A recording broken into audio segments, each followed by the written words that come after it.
So let me tell you the story of a very rich king who had like twins, yes, a boy and a girl. And for some weird reasons, he didn't have like other children, just those twins. He was really nice. He invited people to come, around the palace and everything because he wanted a companionship with his people. So most times we just invite them to be in the palace with him, and then there's just so much of vibes. So whenever they're leaving the palace, he gives like a staff to them, right? Especially to one of them who is sort of like a ringleader or something like that. So he gives that staff to them, and before they come to him, they present the staff and then they start gisting. And before they go, he gives them the staff again, and then they go back. So on this fateful night, I think some persons who were really envious of that king and his relationship with those people had to find a way to go and steal that staff in the middle of the night without the knowledge of the person who was bearing the staff. And then because of that, they could not even like go back to the kingdom. I mean, what would they tell the king? So eventually when they went, they just said, oh, come on, let's freestyle this thing. And then they entered the kingdom as usual. And the king is like, guy, where is my staff?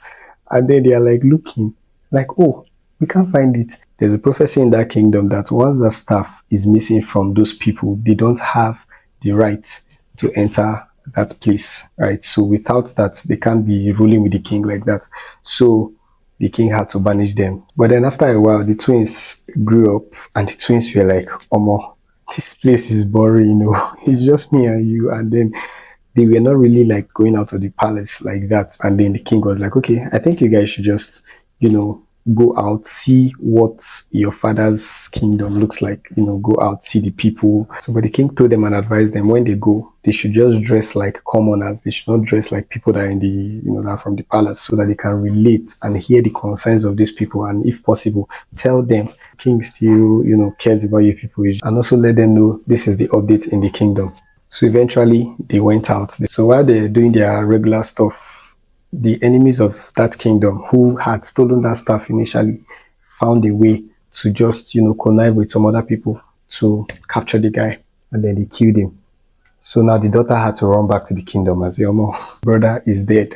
As the king heard these two things happened at the same time, he smiled and tears was coming out from his eyes. Now he was crying because he didn't have any other child. So it's just the girl and the guy. And the guy was supposed to be like the heir to the throne, right? So the reason he smiled was that he remembered the prophecy that if that staff he gives to those people is ever stolen, the only thing that can make those people to come back is that somebody from his household will die.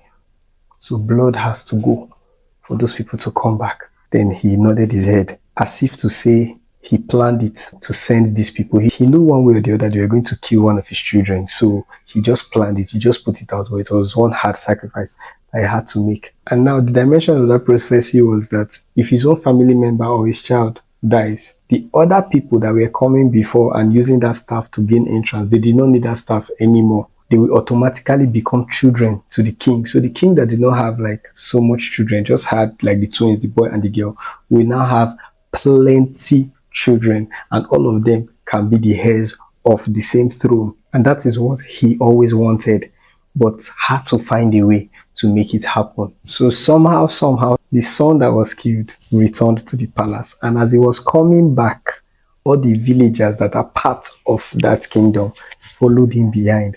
And this time around, they were not just, people that were like outsiders that were coming. They were now part of the kingdom. So they stayed. And this time they now had the right to say, oh, the king is my father. And nobody could do them shit.